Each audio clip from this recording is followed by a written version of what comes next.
오늘 말씀의 제목은 위기가 주는 영적 교훈입니다. 우리는 크고 작은 위기를 경험하면서 살아갑니다.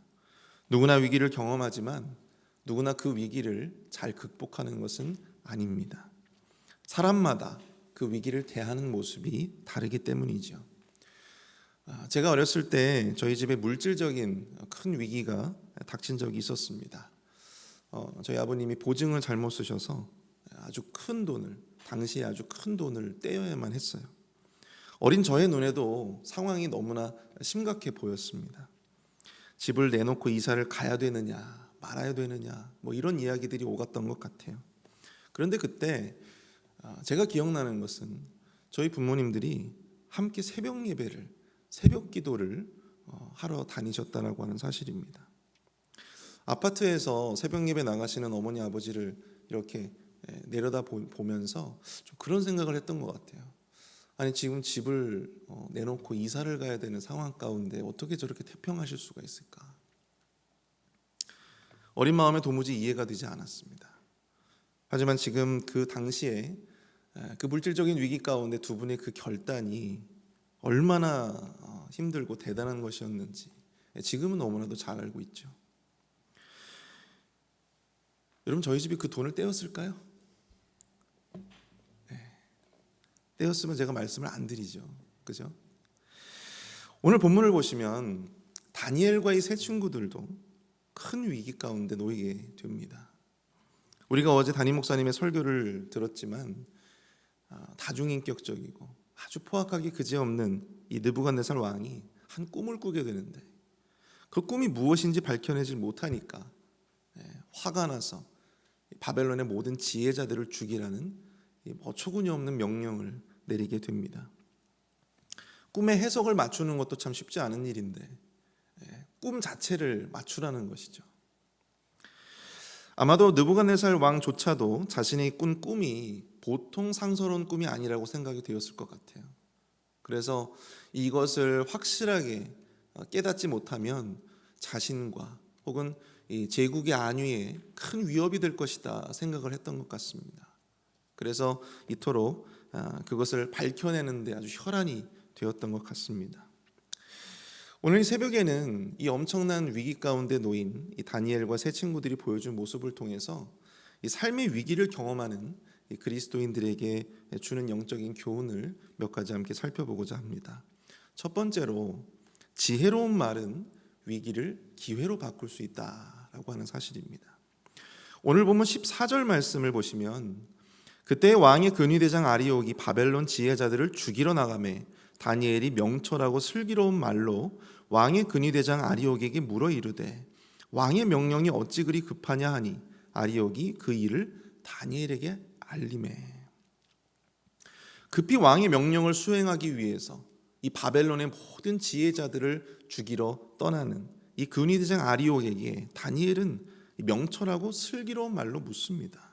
그리고 아리옥은 이 왕궁의 지혜자였던 다니엘도 죽여야 하는 그런 입장임에도 불구하고 다니엘에게 그간 있었던 모든 일들을 사실대로 말을 하게 되죠.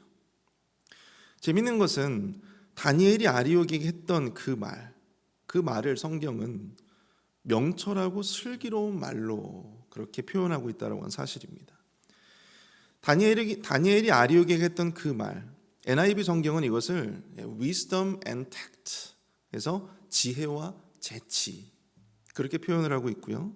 또한 NASB 성경에서는 discretion and discernment 그래서 통찰과 분별력 이렇게 번역을 하고 있습니다.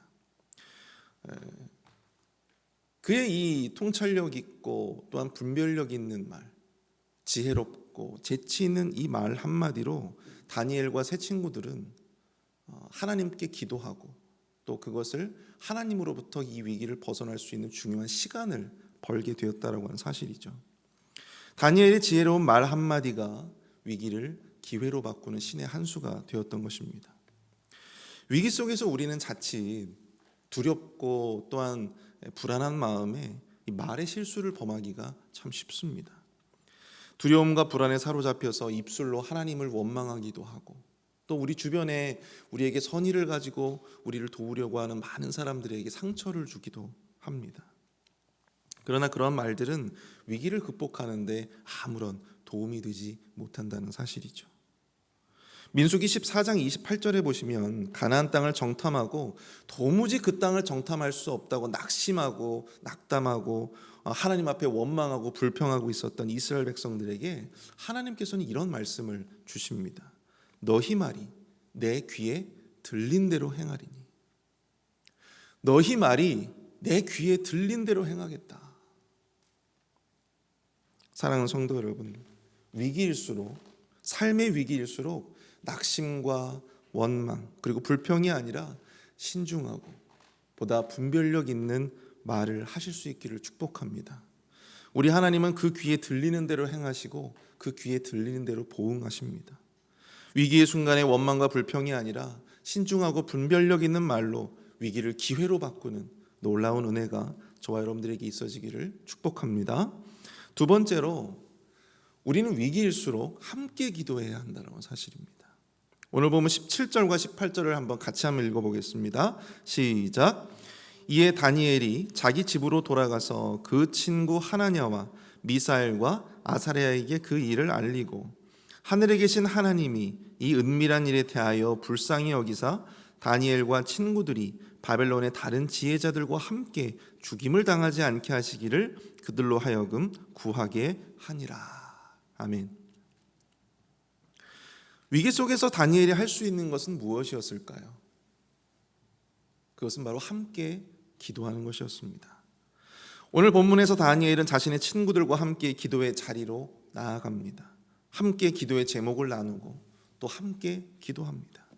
자신만 혼자 골방에서 기도할 수도 있었지만 다니엘은 그렇게 하지 않고 모두와 함께 기도의 자리로 나아갔습니다. 그리고 그들은 그곳에서 자신들뿐만 아니라 바벨론의 모든 지혜자들을 위해서도 함께 기도합니다. 사랑하는 성도 여러분, 위기의 순간에 우리가 가장 먼저 찾아야 할 곳이 어디일까요? 그것은 바로 기도의 자리인 줄로 믿습니다. 우리가 가장 먼저 찾아야 할 사람들은 누구일까요?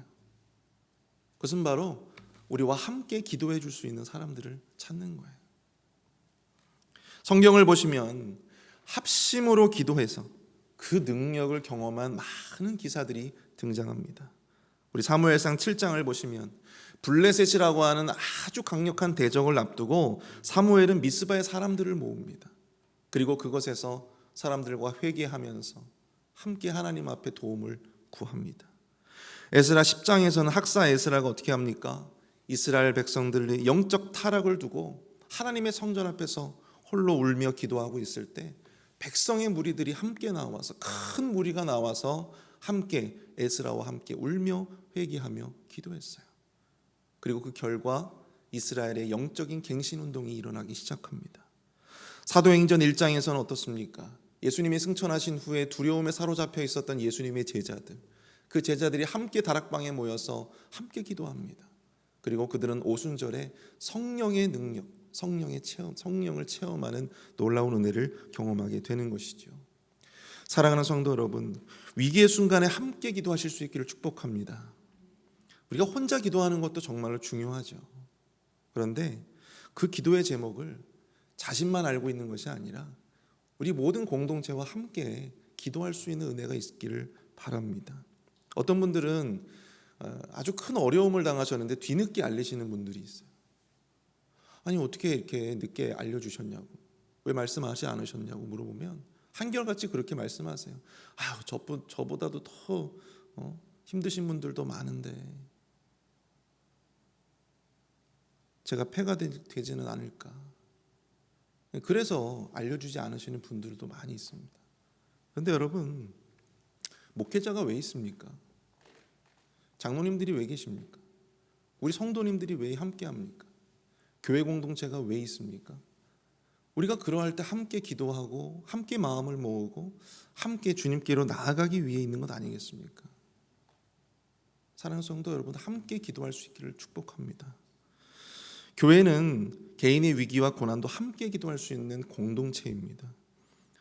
큰 아픔과 상처 그리고 위기와 고난도 우리가 교회 안에서 함께 나누고 함께 기도하면 그만큼 더 작아지는 것입니다. 그러기 위해 목회자가 있고, 그러기 위해 우리 교회 공동체가 있는 것입니다. 위기일 때 함께 기도하십시오. 그 기도의 제목을 함께 나누십시오. 그럴 때 위기 극복의 은혜도 더욱더 배가 될 줄로 믿습니다. 마지막 세 번째는, 위기는 하나님의 뜻을 깨닫는 영적 축복의 통로가 된다는 사실입니다. 오늘 본문 19절은 이렇게 말씀하고 있어요. 이에 이 은밀한 것이 밤의 환상으로 다니엘에게 나타나 보이매 다니엘이 하늘에 계신 하나님을 찬송하니라. 아멘. 합심하여 기도하는 가운데 하나님은 다니엘에게 환상을 보여주세요. 본문 23절을 보면 그 환상인 바로 왕의 그 일에 관한 것이라고 우리가 알 수가 있습니다. 그리고 다니엘은 이렇게 고백을 하고 있습니다. 주께서 이제 내게 지혜와 능력을 주시고 우리가 주께 구하는 것을 내게 알게 하셨사오니 내가 주께 감사하고 주를 찬양하나이다. 곧 주께서 왕의 그 일을 내게 보이셨나이다. 왕의 그 일이라고 하면 무엇일까요? 바로 느부갓네살이 꾼 꿈에 관한 일일 것입니다. 본문을 자세히 보면 다니엘이 하나님께 감사하고 찬송하는 것은 자신에게 드리워진 위협, 죽음의 그 위협이 제거되었기 때문이 아닙니다. 오히려 하나님의 뜻을 깨닫고 또한 하나님께서 그 은밀한 일을 자신에게 보여주셨음에 감사하는 마음으로 찬송하고 있음을 우리가 보게 되는 것입니다.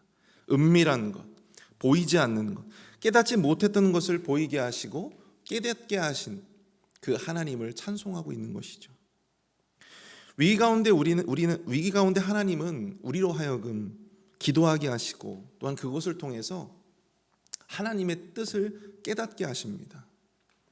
그래서 이런 과정을 많이 거친 분들, 위기 속에서 하나님께 기도하고 또 하나님의 그 은밀한 뜻을 이렇게 깨달아 계속해서 아는 과정들을 습득하셨던 많은 분들, 그런 경험들이 많으신 분들은 굉장히 성숙할 수밖에 없어요. 그런 분들은 그런 성도님들과 함께 대화를 나누다 보면 이분은 참 내공이 장난이 아니구나. 목회자지만 그런 느낌을 갖게 합니다. 흔들림이 없어요. 바위 같고 태산과 같은 그러한 마음을, 그러한 모습을 가지고 있는 것입니다. 많은 사람들이 삶의 위기를 만나면 이런 말들을 하죠. 왜 하필 나에게 이런 일들이 생기는가? 왜 하필 나인가? 또 이것을 어떻게 하면 빨리 극복할 수 있을까? 어떻게 하면 빨리 지나가게 할 수 있을까? 그러나 하나님의 사람은 고난과 위기 속에서 하나님의 뜻을 구합니다. 하나님, 이 위기 속에서 과연 하나님은 내가 무엇 하기를 원하십니까? 하나님, 이 고난과 위기를 통해서 제가 무엇을 깨닫기를 원하십니까? 그렇기 때문에 위기는 하나님의 뜻을 깨닫게 하는 영적인 축복이 되는 것입니다. 제가 결혼을 하고 한 1년 정도가 지났을 때에 아버님이 식도암 판정을 받으셨어요. 식도암 한 3.5기 정도 되었던 것 같습니다. 근데 3개월 정도 투병 생활을 하시고 돌아가셨어요. 저는 암이라고 하는 것이 무슨 그 드라마에나 나오는 이야기인 줄 알았어요. 저희 가족과 저희 가정에는 그런 일들이 없을 줄로만 알았습니다. 참 힘든 시간이었는데 그때 저에게 힘이 되어주신 분들이 누구였냐면 바로 제가 섬기던 교회의 성도님들이었어요. 함께 기도해 주시고 또 함께 위로해 주시고 또 힘들지만 너무나도 큰 이 하나님의 은혜를 누렸던 그러한 시간들이었습니다. 근데 저는 기도한 그때 그 아버님을 위해서 기도하면서 하나님께서 저에게 이런 마음을 주셨어요. 암 환자를 둔 가족의 마음을 헤아릴 수 있는 마음을 저에게 주셨던 것 같아요. 병원에서 그들을 찾아가서 이렇게 위로할 때도 정말 이 아픈 마음을 가지고 그들을 위로할 수 있는 진정성을 가지고 그들을 위로하고 또 그들에게 찾아갈 수 있는 그러한 귀한 목회자로서의 마음을 그때 깨닫게 해주셨던 것 같습니다. 아버님은 끝내 다시 일어나지 못하셨지만 천국에 가셨지만 그 일을 통해서 저는 그 어떤 것보다도 귀한 은혜를 경험하게 되었습니다. 말씀을 정리합니다. 모든 사람들은 다 위기를 겪습니다. 하나님의 사람도 예외는 아니에요. 그러나 하나님의 사람에게 위기는 범인들과는 다릅니다. 하나님의 사람에게 위기는 자신의 신앙을 점검하고 또 한층 더 성장할 수 있는 귀한 축복의 통로가 됩니다. 원망과 불평이 아니라 지혜로운 말로, 신중하고 분별력 있는 말로, 혼자가 아닌 함께 기도하는 자리를 통해서 하나님의 귀한 뜻을 깨달아가는 위기 가운데 승리자가 되실 수 있는 저와 여러분 될 수 있기를 축복합니다. 함께 기도하겠습니다.